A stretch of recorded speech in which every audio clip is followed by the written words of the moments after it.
నమస్తే రమగారు. నమస్తే జయ. రమగారు, మీరు చాలా ఓల్డ్ స్టోరీస్ కూడా చెప్తూ ఉంటారు నాకు. మీ దగ్గర పేపర్లో ఏదో నాకు నాకు 1950 అని ఒకటి కనిపించింది.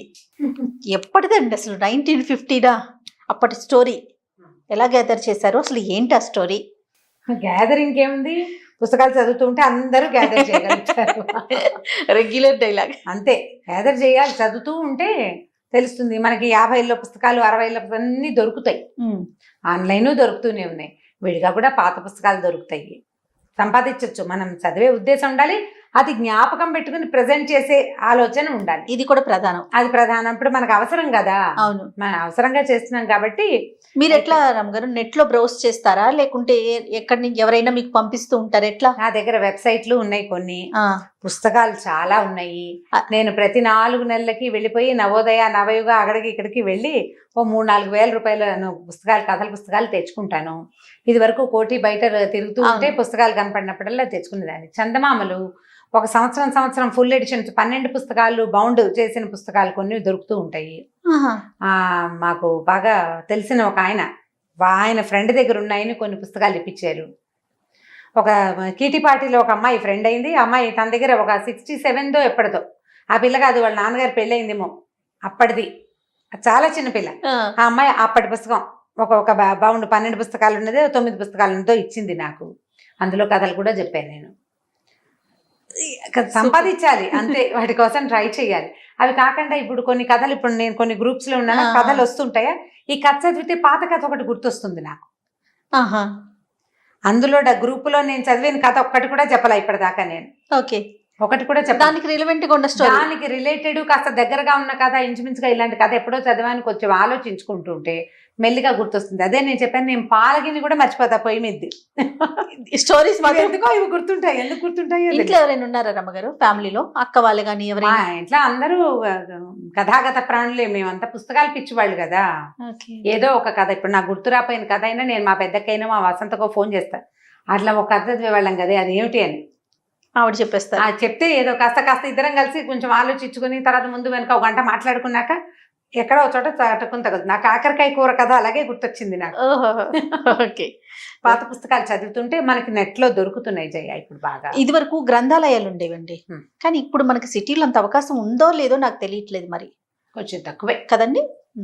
ఉన్నాయి కానీ చాలా తక్కువ. చక్కగా అక్కడికి వెళ్ళి చదువుకునే అవకాశం ఉండేది. పేపర్ దగ్గర నుంచి అన్ని బుక్స్, పేపర్లు అన్ని ఉండేవి. కాస్త ఇప్పుడు అవకాశాలు కాస్త తక్కువ ఉన్నాయి. సొంత లైబ్రరీలే ఉన్నాయి జయ. నా దగ్గర చాలా పుస్తకాలున్నాయి. మా వసంత దగ్గర దాదాపు ఒక 3-4 వేల రూపాయల పుస్తకాలు, 3-4 వేల పుస్తకాలు, రూపాయలు కాదు, వేల పుస్తకాలే ఉన్నాయి. మీ దగ్గర ఎన్ని ఉంటాయండి? నా దగ్గర కూడా ఉన్నాయి, దాదాపుగా ఒక 2000 చిల్లర ఉన్నాయి. ఒకసారి మీ బుక్స్ అన్ని చూపించాలి రామ్ గారు. అందులో బుజ్జివి, చిన్నవి, పెద్దవి, రకరకాలు, వాళ్ళవి వీళ్ళవి చాలా ఉన్నాయి. మా వసంత దగ్గర అయితే విశ్వనాథ్ సత్యనారాయణ గారి ఫుల్ సెట్, ఎండమూరి వీరేంద్రనాథ్ గారి ఫుల్ సెట్, తర్వాత కొడవగట్టి కుటుంబరావు గారి ఫుల్ సెట్, అవన్నీ నా ఫేవరెట్లు కూడా. నేను తనతో కొనిపించిన పుస్తకాలు కూడా బోల్డ్ ఉంటాయి. అక్క కదా, ఇంకా వెంటనే మీరు అదే బీనాదేవి గారు, అట్లా కొంతమంది రైటర్స్. మా ఇంట్లో కూడా మా అన్నయ్య కూడా అలాగే కొనేవాడు. ఇప్పుడంటే ఇవి చిన్న కథలు చెప్పుకుంటున్నాం కదా, మా ఇంట్లో నావెల్సే విపరీతంగా. మల్లాది వెంకటకృష్ణమూర్తి గారి ఈచ్ అండ్ ఎవ్రీ బుక్ కొనుక్కునేవాళ్ళం మేము. అవి కాకుండా పాత కెరటాలు అంటే ఇంగ్లీష్ బుక్స్ ని ట్రాన్స్లేట్ చేసిన పుస్తకాలు ఇది వరకు ఉండేవి. నండూరి రామ్మోహన్ రావు గారు చేసినవి, మార్క్ ట్వైన్వి, ఇవి ఏమంటారంటే హకల్బెరీ ఫిన్, టామ్ సాయర్, టామ్ మామ ఇల్లు, అలాంటి పుస్తకాలు కూడా. చెంఘీజ్ ఖాను, తైమూర్ ఖాను, ఇలాంటి పుస్తకాలు. తర్వాత ఏమో మన కొమ్మనాపల్లి గణపతిరావు గారు, ఆయన పుస్తకాలు కూడా కొన్ని ఇష్టం నాకు. మధుబాబు గారు హాట్ ఫేవరెట్. అందులో కథల్లో ఆయన రాసిన రాజుల కథల్లో చాలా కథలు మనకి చందమామ కథల్లో రిలవెంట్ గా కనపడతాయి. ఇప్పుడు ఆ నావెల్ చదివాను అనుకో, ఆ కథ చిన్న కథ ఒకటి జ్ఞాపకం వస్తుంది. సో చదవటం ఒక ఎత్తు అయితే, ప్రెజెంటేషన్ ఇంకా అసలు మాటల్లో చెప్పకర్లా. కానీ నేను మిమ్మల్ని అబ్జర్వ్ చేసిన దగ్గర నుంచి, మన మామ్ స్టార్ట్ అయ్యే దగ్గర నుంచి, మీరు స్టోరీ చెప్పేప్పటికన్నా కూడా స్టోరీ గురించి చెప్తా చూసారా. ఇప్పుడు నేను అడిగాను ఎలాంటి బుక్స్ ఉన్నాయండి, ఎంత హ్యాపీగా ఫీల్ అవుతారో రమ్మ గారు. ఆనందం. అంటే ఎక్కువ చదివే వాళ్ళు దాని గురించి చెప్పేటప్పుడు ఉండే సంతోషం వేరుగా ఉంటుంది. అవును. ఇప్పుడు నేను ఒక కథల గ్రూప్ లో ఉన్నా, ఒక్కనాడు కూడా అందులో కామెంట్ పెట్టను, కానీ ఈచ్ అండ్ ఎవ్రీ స్టోరీ నేను భలే ఎంజాయ్ చేస్తాను. కొత్త రచయితలు చాలా మంది ఉన్నారు. ప్రత్యక్ష పరిచయం లేకపోయినా గ్రూప్ లో చదివేందుకు చాలా మంచి అవకాశం అది. మంచి రైటర్లు, చక్కటి భావాలు, పాతకాలపు భావాలని కొత్తగా ప్రజెంట్ చేయటము. కానీ ప్రతి వాళ్ళకి ఎలా ఉంటుందంటే జయ, అంటే మనకు కూడా జీవితం బొమ్మరిల్లు లాంటి లైఫ్ స్టైల్ కావాలి. ఒక మంచి కుటుంబం మనకి లేదు, వాళ్ళు ఎవరికో ఉంది, వాళ్ళని కలవటం ఎంత బాగుందో జీవితం అని భావించటం, ఎవరింటికైనా వెళ్తే వాళ్ళ ఇంట్లో మంచి మానవ సంబంధాలు బాగుంటే వాటిని చూసి సంతోషించటం. ఇప్పుడు ఆ ట్రెండ్ భలే కనపడుతుంది జయ. మంచిదే కదా. మంచి ఇప్పుడు చూడు యూట్యూబ్లో, ఇప్పుడు మనం అంటే ఇది ఒక ఛానల్ కదా మనది, నేను ఛానల్లో పనిచేస్తాను, నా ఇల్లు బాకిలి నేనేం చూపించట్లేదు, కానీ చాలా మంది యూట్యూబర్స్ నా నగలు, మా ఇల్లు, నా వంటి, నా చీరలు, నేను వాడే క్రీములు, నేను మళ్ళా మా ఇంట్లో కుక్క పిల్ల, నేను పెట్టిన మొక్కలు, ఎన్ని లక్షల వ్యూస్ వస్తాయో జయ. అంటే కనెక్ట్ అయిపోతున్నారా పబ్లిక్ కి? అంతే కదా రమ్మగారు. అదే ప్రతి వాళ్ళకి ఏంటంటే అట్లా అద్భుతంగా ఉన్న విషయం చాలా ఎంత బాగుందో అవి చూడాలని ఉంటుంది. కథలు కూడా అలాగే కోరుకుంటాను జయ మనం. అవునండి, హ్యాపీ ఎండింగ్ కథలు మనకి ఇష్టం చూడు కదా, హ్యాపీ ఎండింగే కావాలి అంతే. నన్ను ఇప్పుడు చాలా మంది అడుగుతారు మీ హోమ్ టూర్ చేయండి. అవును, నా వంట పాత్రలు చూపించాలి, నా హోమ్ టూర్ చూపిస్తే కోట్లలో వచ్చేస్తాయి మనకి వ్యూస్, అది కావాలి. చాలా ఆసక్తిగా ఉంటారు, ఎందుకంటే ఇప్పుడు బాగా కథలు చెప్తారు, అమ్మగారు వాళ్ళు ఎంత బాగా పెట్టుకుంటారు, అవన్నీ చూడాలని. అంటే ఒకరిని ఫాలో అయ్యేటప్పుడు పూర్తిగా తెలుసుకోవాలన్న ఒక ఆలోచన ఉంటుంది రమ్మగారు, దాని మీద ఇష్టం చూపిస్తారు. అదే దాంట్లో ఏంటంటే నాకేమో పుస్తకాల మీదే ఆసక్తి. ఒక రైటర్ కథ నచ్చితే వాళ్ళవి మిగిలిన కథలు వెతుక్కుని చదవాలనుకుంటాను నేను. నా గోల్ అదనమాట. అది ఎవరి గోల్ వాళ్ళది కదా, వాళ్ళు చూసేదే అనిపిస్తుంది. మన జగన్ గురూజీతో మనం రెగ్యులర్ గా చేస్తూ ఉంటాం కదా, ఆయన ఇంటర్వ్యూ చేసినప్పుడు ఆయన ఒక మాట చెప్పారు, చాలా అద్భుతమైన పని చేస్తున్నారమ్మా మీరు మామ్ ద్వారా. రమారావి గారి స్టోరీస్ నేను కూడా ఫాలో అవుతాను, మీ ఇంటర్వ్యూస్ అన్ని చూస్తాను, అవి చూసి నాకు తెలియని విషయాలు నేను కూడా నేర్చుకునే ప్రయత్నం చేస్తూ ఉంటాను. అంత పెద్ద ఆయన. అంటే స్టోరీకి ఉన్న ఇంపార్టెన్స్ అది. తల్లి పిల్లలకి సంబంధించిన రిలేషన్ లో ప్రతి తల్లి స్టోరీ చెప్పాలి అనే కోణంలో ఈ విషయం చెప్పారనమాట. అలా విన్నప్పుడు చాలా ఆనందం అనిపిస్తుంది ఈ రమ్మగారు నాకు కూడా. ఎందుకంటే ఒక మంచి ప్రోగ్రామ్ చేస్తున్నాం, పబ్లిక్ ఉపయోగపడే ఒక మంచి కాన్సెప్ట్ మనం అందిస్తున్నాం అన్న ఒక ఆలోచన. ఎందుకంటే ఇందులో ఉన్న బెస్ట్ థింగ్ ఏంటంటే రిలేషనే, అంతే, ఓన్లీ రిలేషన్, అంతే. మనం దాన్ని గౌరవించాలి కదా. 100% అండి, సంస్కృతి సాంప్రదాయం. రైట్, కథలోకి వచ్చేద్దాం. 50s లో కథ. ఒక ఊళ్ళో గురవయ్య శెట్టి గారని ఒక ఆయన ఉన్నాడు. ఈయన ఏంటంటే షాప్ ఒకటి ఉంది, కిరాణా కొట్టు, మంచి సంపాదన పరుడు, తాతల నాటి కొట్టు, బాగా ఇల్లు వాకిలి అన్ని బ్రహ్మాండంగా ఉన్నాయి. ఇంకేంటంటే దానాలు ఇవి పెద్ద ఆసక్తి ఉండదు. దానం చేస్తే ఏముంది, దానం చేయడానికైనా సంపాదించాం. పొద్దు నుంచి కొట్లో కూర్చున్నా, ఓ 50 రూపాయలు 30 రూపాయలు వచ్చింది. ఓ బ్రాహ్మడికి ఓ 100 రూపాయలు దానం చేస్తే 2 రోజులు సంపాదన దానం చేసినట్టు కాదు. అంతే, దీనికి సంపాదించేది, కష్టపడి సంపాదించేది ఎందుకు, దాచుకోవడానికి, దానానికి కాదు. అలాంటి భావాలు తీవ్రంగా ఉండేవన్నమాట ఆయనకి. మామూలుగా మనం జనరల్ భావన ఎలా ఉంటుంది, ఓ 100 సంపాదిస్తే కనీసం 10% దానం చేయాలి. అది ఒక రోజు కాదు, నువ్వు 10 రోజుల సంపాదన రోజు 100, 10 రోజులకి 1000, అందులోంచి ఓ 100 తీసి దానం చెయ్యి. ఇప్పుడు ఈ 100 కోసం నేను ఎంతసేపు కూర్చున్నాను అనేది లెక్క వేయకూడదు. ఈయన లెక్క అది. ఓసారి ఏమైందట, వాళ్ళ ఇంట్లో ఈ కిరాణా కొట్టు కదా, ఇంటిని ఆనుకునే బయటికి కొట్టు, చిట్టెలుకలు ఎక్కువ తిరుగుతూ ఉంటాయి ఆ కిరాణా కొట్లలో, సామాన్ల మధ్యలో. మన ఇప్పటి మధ్య సూపర్ మార్కెట్లలో కూడా కనిపిస్తున్నాయి ఎలుక పిల్లలు పరిగెత్తుకుంటూ ఉంటాయి. ఈ పెద్ద ఎలుకలు ఏదో ఒక పిల్లల్ని పెట్టేస్తాయి ఒక మూల చేరి, అవి ఇంత బుజ్జిబుజ్జిగా ఉంటాయి, కొంచెం 4 రోజులపై కాస్త పెరుగుతాయి, సామాన్లు తిరుగుతూనే ఉంటాయి.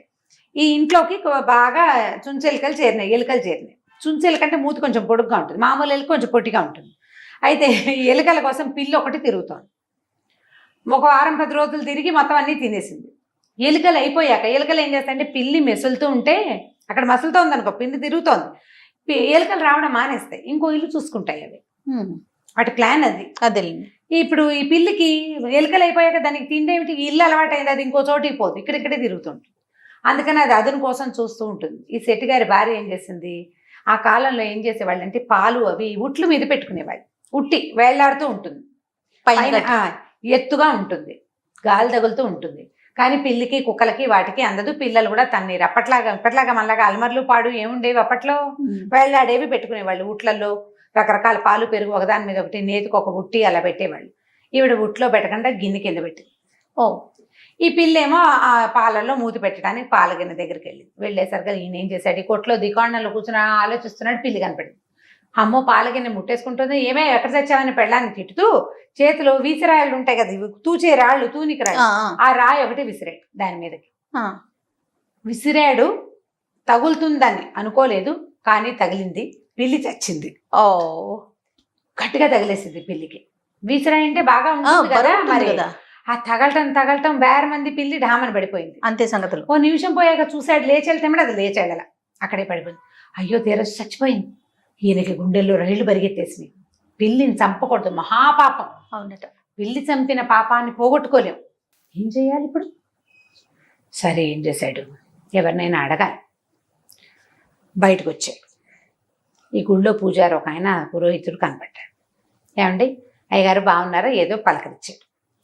పిల్లిని చంపితే పాపానికి ఏం పరిహారం అండి శాస్త్రులు గారు అని అడిగాడు.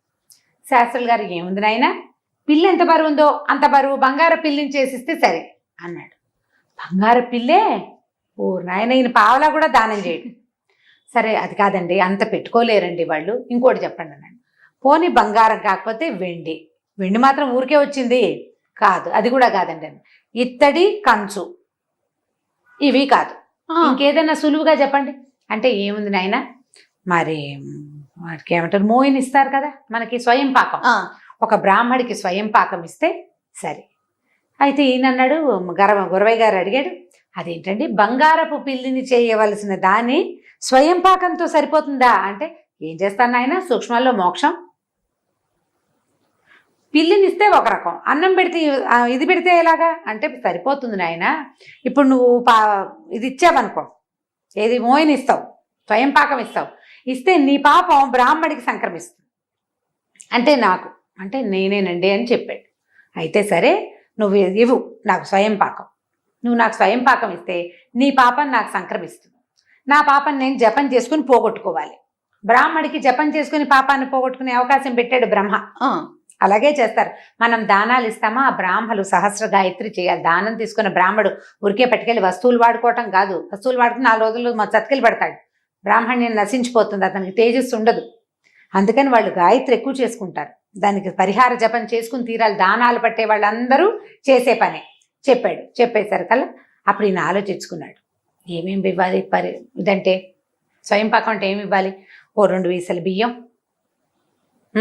అక్కడి నుంచి ఓ అంత ఆరవేసాడు చింతపండు, ఓ పావు వీసే మిరపకాయలు, ఓ వీసెడు ఉప్పు, మరి ఓ కూర తోటకూర, ఓ సొరకాయ ముక్క లేదా ఒక గుమ్మడికాయ, మరి తర్వాత ఇంకా ఈ చింతపండు అవి కాకుండా ఇంకా ఇవ్వాల్సిన తీపి పదార్థం ఒక బెల్లం ముక్క, అంత బెల్లం.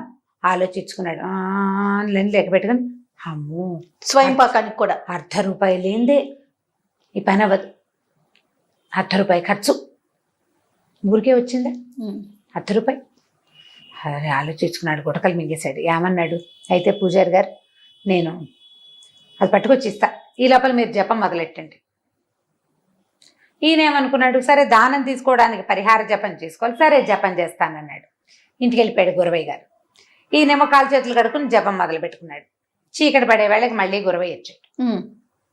ఆయన ఏదో తెస్తాడని ఈయన ఊహిస్తున్నాడు. దక్షిణ కూడా పెడతాడు కదా, పావలా 10 పైసలు అయినాను. ఏమండి శాస్త్రులు గారు జపం అయింది అన్నాడు. అయిపోయింది నాయన అంటే, నా పాపం మీకు వచ్చినట్టే కదా అన్నాడు. నీ పాపం నాకు వచ్చింది, దానికి పరిహారం కూడా చేసుకున్నానంటే, సరేలేండి మంచిది శుభం వెళ్ళొస్తానండి అన్నాడు. అనేసరికల్లా ఈయన అడిగా, అదేమిటి మరి ఇది బాబు స్వయం పాకం ఇవ్వాలి కదా. ఎందుకండి, మీరు ఎలాగో జపం చేసి పోగొట్టేసుకున్నారు, నా పాపం పోయింది, నేను మీకు అందించాల్సిన పాపానికి పరిహార జపం అయిపోయాక ఇంకా నేను మీకు ఇంకోటి ఇవ్వటం ఎందుకు, వెళ్ళొస్తాను. ముందు ఆయనకి బ్రాహ్మడికి ఏమనిపించింది, వీడింత షావుకారు, బోల్డు డబ్బులు ఉన్నవాడు, బంగార పిల్లిని ఇంత పిల్లిని కాకపోతే ఇంత పిల్లి బొమ్మనైనా చేయించి ఇవ్వగలిగిన వాడే స్వయం పాకంతో సరిపెడతానంటున్నాడు. పోనీలే అదైనా ముడుతుందని చూస్తే అది కూడా ముట్టకుండా జపం మిగిలింది. 2-3 గంటల పాటు అన్నం తినకుండా కూర్చొని జపం చేశాడు బ్రాహ్మడు, లేచి వెళ్ళిపోయాడు. ఇంకేముంది, బ్రాహ్మడు అనుకున్నాడు, ఊరు వీడి దుంపదేగా అని అనుకుని ఏమనుకున్నాడంటే, ఇప్పుడు ఈ పని చూడు తెలివిగా చేశాడు. పిల్లిని చంపింది ఒక పాపం, బ్రాహ్మడికి స్వయం పాకం ఇస్తానని ఇవ్వకుండా అతనితోటి అభోజనంగా జపం చేయించింది 2వ పాపం. ఒక పాపాన్ని బదులు ఎన్ని చుట్టినాయి, 2 వచ్చినాయి. అవి అతనికి తెలీదు. ఈ వచ్చే జన్మ కూడా ఇలాగే ఏదైనా అమ్ముకునే జన్మ అమ్ముకునే వాడి దగ్గర పనిచేసే జన్మ వస్తుంది వీడి కర్మకని బ్రాహ్మణాయన లేచి వెళ్ళిపోయాడు. చిచ్చి ఇలాంటి వెధవల్ని నమ్మకూడదు అని. ఇది చందమామలో చెప్పే కథలు ఇలాంటివి చెప్పేవాళ్ళు ఇదివరకు. ఇది ఒక తెలివి. ఆయన ఏం చేశాడు, పొరపాటును చంపిన పిల్లి పాపాన్ని ఓ బ్రాహ్మడికి అంటగట్టేశాడు చక్కగా, తెలివిగా. బాగుంది. కాకపోతే ఈ తెలివి వల్ల ఉపయోగం ఉందా, బ్రాహ్మడు ఏం చెప్పించిపోయాడు, ఒకటి కాదురా నీ మొహమండ నీకు 2 శాపాలు వస్తాయి అని ఒకదానికి చెప్పాడు. ఇంకొకటి వచ్చింది. అందుకని ఈ కథలు చెప్పేటప్పుడు చిన్నప్పుడు ఏం చెప్పేవాళ్ళు అంటే ఇట్లా చేయకూడదు. ఎస్, నువ్వు ఎంత పెద్ద తప్పు చేసినా దానికి పరిహారం చిన్నదే అయినా చెయ్యాలి. నువ్వు ఆ చిన్నది కూడా చేయకుండా మానేస్తే అది ఇది కూడా 2 పాపాలు వస్తాయి. అందుకని ఇట్లా చేయకూడదు. కాబట్టి ముందే ఏమిటి పిల్లుల మీద వాటి మీద రాళ్ళు విసరకూడదు. ఫస్ట్ మొదట చేయకూడని పని అది. పిల్లిని వాటిని తోలడానికి ఒక చిన్న సన్న చువ్వలు పెట్టుకునేవాళ్ళు. బెత్తం కనపడితే పారిపోతుంది పిల్లి. ఈ పుల్లలు ఉంటాయి చూడు, కొబ్బరి నెల పుల్లలు, కొబ్బరి చీపురు ఉంటుందా, కొబ్బరి నెల పుల్లే కదా అది, ఆ ఈన పుల్ల. ఆ ఈన పుల్ల సురుక్కుమంటుంది. అది పిల్లులు రావు, అది దాన్ని పెట్టి కొడితే సావదు, దానికి ఏం అవ్వదు, కానీ సర్రమంటుంది. అందుకని అలాంటి వాటితో కొట్టాలి, కానీ వీసరాళ్ళు అవి వేయకూడదు. చందమామ కదా జ్ఞాపకం పెట్టుకోండి, పిల్లలకి సరదాగా చెప్పండి. ఖచ్చితంగా ఇలా చెయ్యకూడదు అనేది నేర్పించాలి. బాగుంది రమ్మగారు. ఇంకొక స్టోరీతో మళ్ళీ కలుద్దాం. నమస్తే. నమస్తే. ఇక ఈ వీడియో కనుక మీకు నచ్చినట్లయితే లైక్ చేయండి, షేర్ చేయండి. మరిన్ని ఇంట్రెస్టింగ్ వీడియోస్ కోసం మా ఛానల్ని సబ్స్క్రైబ్ చేసుకోండి.